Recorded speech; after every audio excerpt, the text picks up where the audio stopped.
Welcome back. So today we'll be discussing chapter 15. Chapter 15 is actually the probably the shortest chapter we have in this book and in our class. The chapter discusses recursion, and you'll see that we have a very limited. The PowerPoint is actually limited slides as well, and I do have a couple of demo files here on the zip file, and there's a demo file here as well. I'll be running those demo files for you as well. All right, so let's go ahead and get started on this chapter. So let me click on our PowerPoint and let's go ahead and get started on PowerPoint. So in this chapter, we'll be discussing what are the definition of recursion and recursive function. And the main criteria here is the base case and general case. And that's what actually we'll be exploring how to get to the base case from a general case. And this will make sense in next couple of slides. And what is a recursive algorithm and recursive function? So there are three different ways we can actually call a recursive function, and we'll be discussing all three of them here. Direct recursion and indirect recursion, that will be discussed. And how do we implement these in a recursive function? And there's one slide which basically compares the recursion versus iteration, talks about the pros and cons. In fact, iterations is something we have been using for some time. Iteration in C++, we have while loop, for loop, and do while loop, and we'll be comparing with the recursion, which is more beneficial, which actually is more efficient. So we'll be discussing that one at the end as well. All right, so here's the definition. Recursion is a solving a problem by reducing it to a smaller version of itself. Basically, when the problem seems like complex, you can solve it by making it smaller pieces of it and provides a powerful way to solve a certain problem. Uh, I would say that the whole idea is the code itself becomes very meaningful. At the same time, for some people, it becomes a little bit confusing as well, but the code actually becomes less. But at the same time, recursion, when you create recursion, and especially you're calling a recursive function, it makes a data set of its own local variables. So if you have called that function, recursive function, maybe 100 or 1,000 times, it has a data set available in the memory for each one of those functions. So it has some overhead involved for the recursive function. So recursive definition, defining a problem in terms of smaller version of itself. And the best example you can think of is factorial. Factorial is, if you look at a 5 factorial, for example, and you can actually go down in each cycle, in each iteration, it becomes 4 and 3 and 2 and 1. At one time, when it reaches a certain value, such as value of 0, then we can stop calling the recursive function. So that is our base case. The base case is our ultimate goal, the case for which the solution is obtained directly.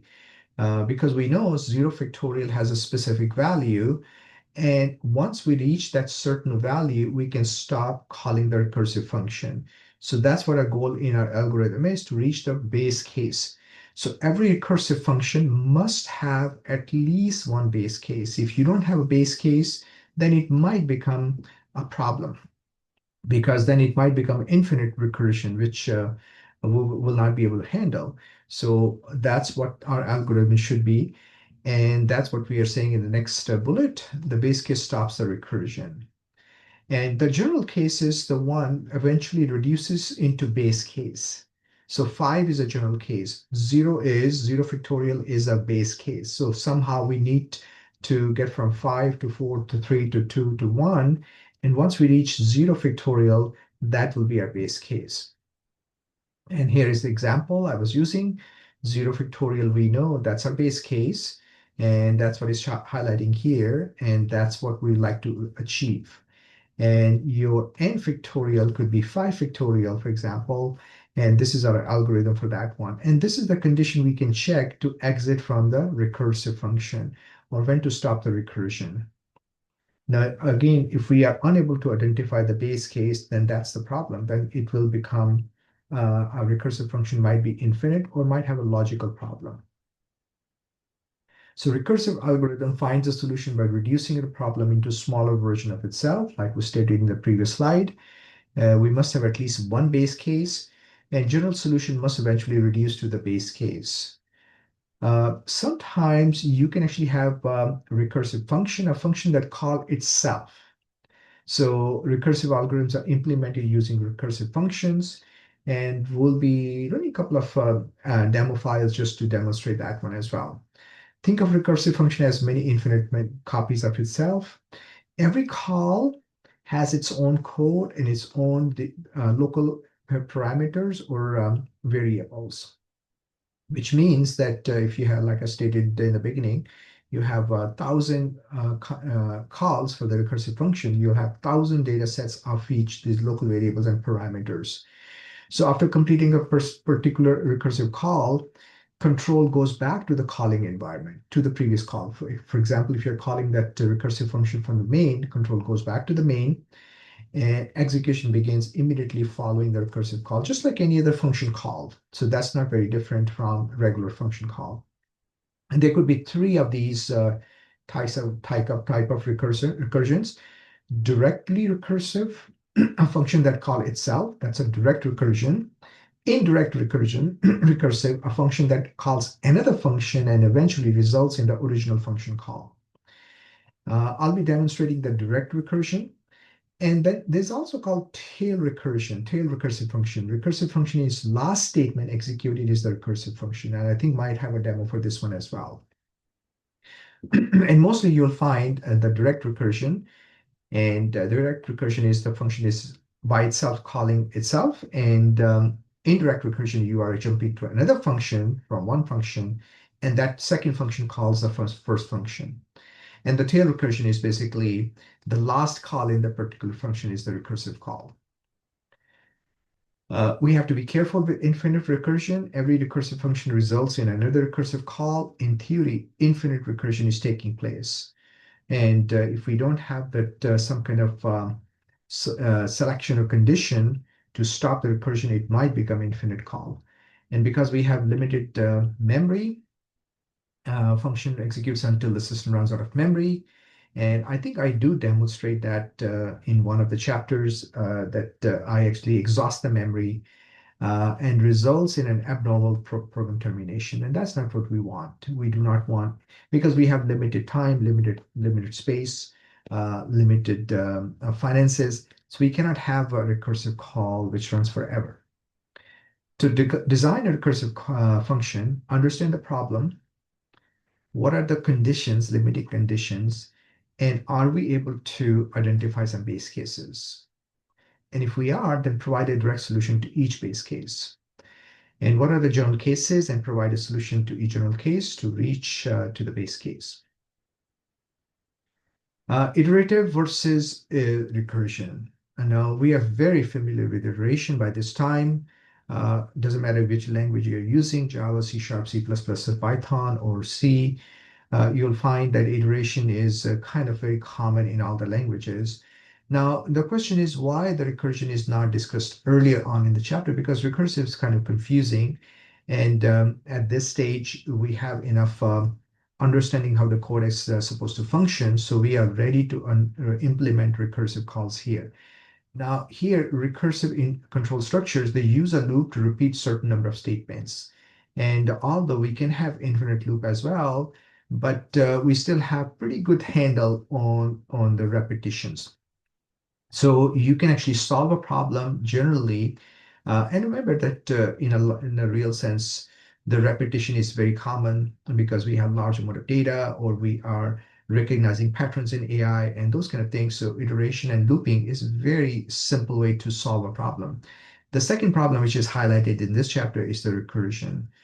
And of course, when we are choosing between recursion and iteration, we must recognize the nature of the problem, the efficiency issue. If the iteration is more efficient, then of course, use the iteration. But if we find that recursive is very natural in that particular case, such as factorial, for example, and again, many other examples in the real life, then use recursion in those cases.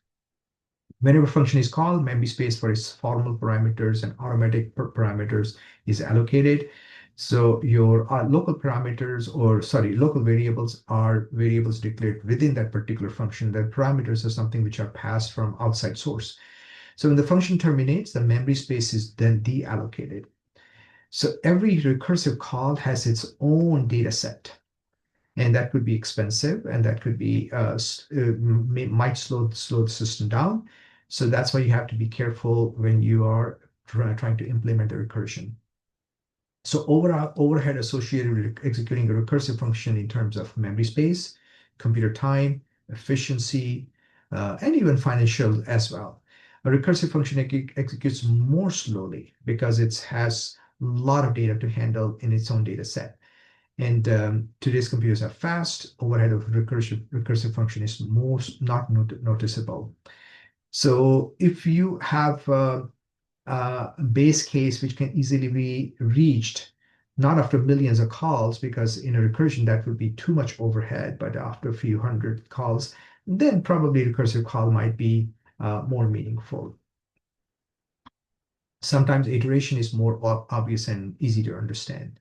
I would say most of the time, but in some cases, if you're pretty comfortable in recursive calls and you probably are not confused how it is supposed to behave, then probably you can implement the recursive call. If the definition of a problem is inherently recursive, consider recursive solution. All right. So as I stated, this chapter is very brief. In this chapter, we talked about the basic definition of recursion.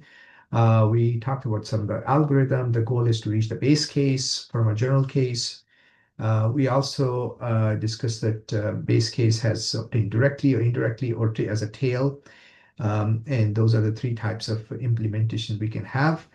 And then at the end, we talked about also we have mentioned that directly, indirect, and tail recursion. Also, we compared recursion with iteration. Now, I'll be running some demo files, and these demo files are available on our Canvas site. So let me share with the first one.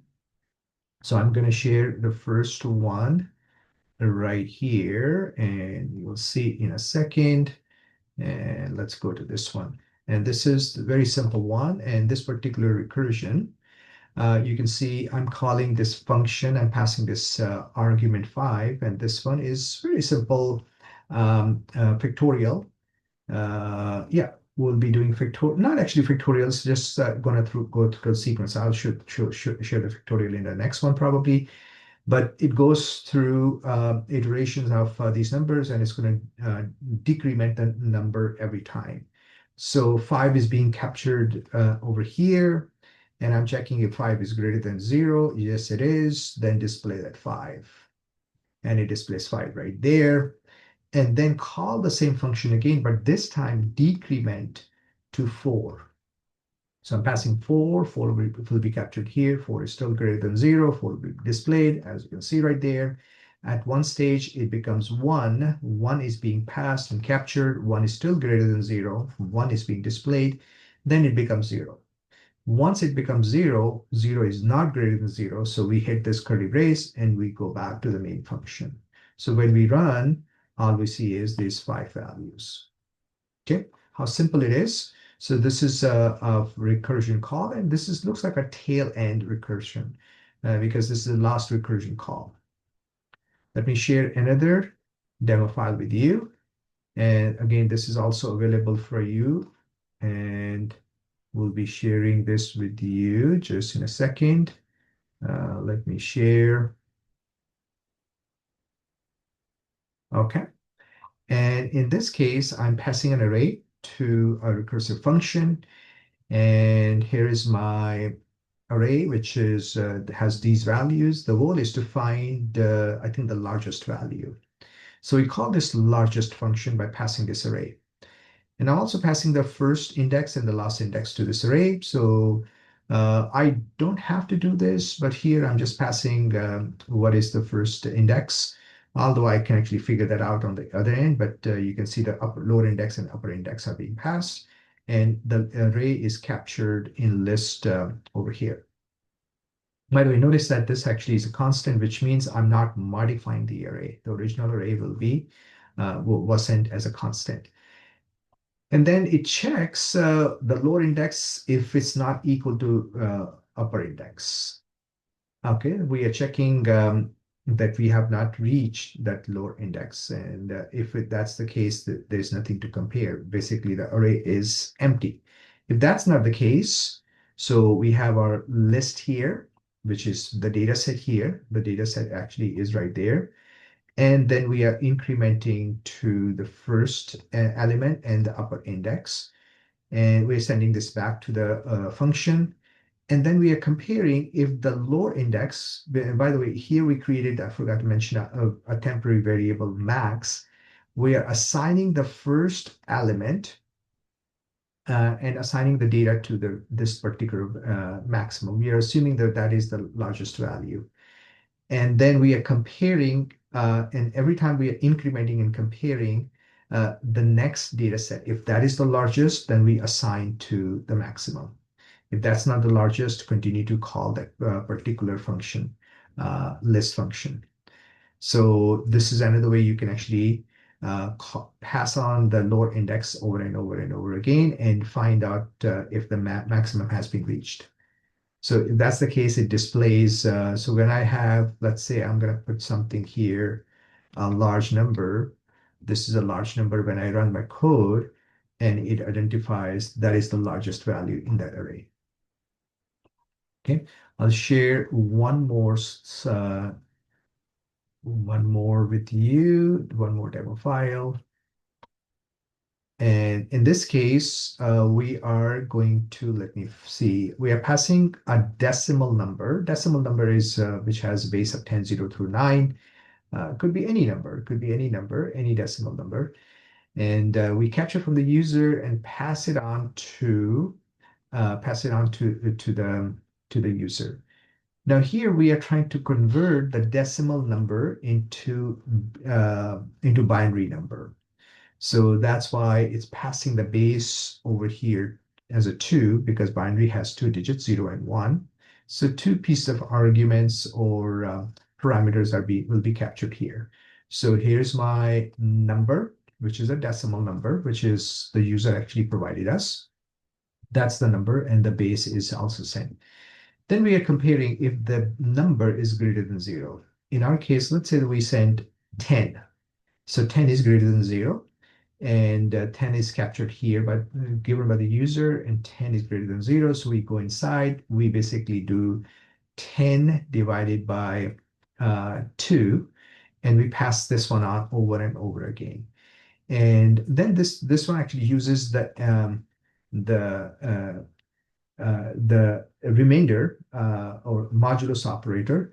So then it gives you the value of that particular value. So when I run this code and I say, I'm going to stop it because sometimes this online compiler gives a trouble. So here I pass 10 as a decimal value. So 10 is shown as 0101 as binary.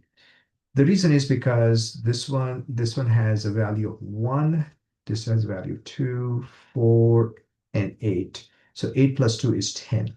Let me try another one. This time I'm going to pass, let's say, 84, and it gives you this particular value. So everything is converted into binary. And this one you can see it's a direct recursion. And because it's not the tail recursive function, it's a direct recursion. And that's where we are passing on the value over and over again based on that number. And every single time it will be converted into binary digits. All right, so that's all we needed to talk about in this chapter. This is a very brief chapter, probably the shortest chapter we have. And hopefully I'll see you guys next time. Thank you. Bye-bye.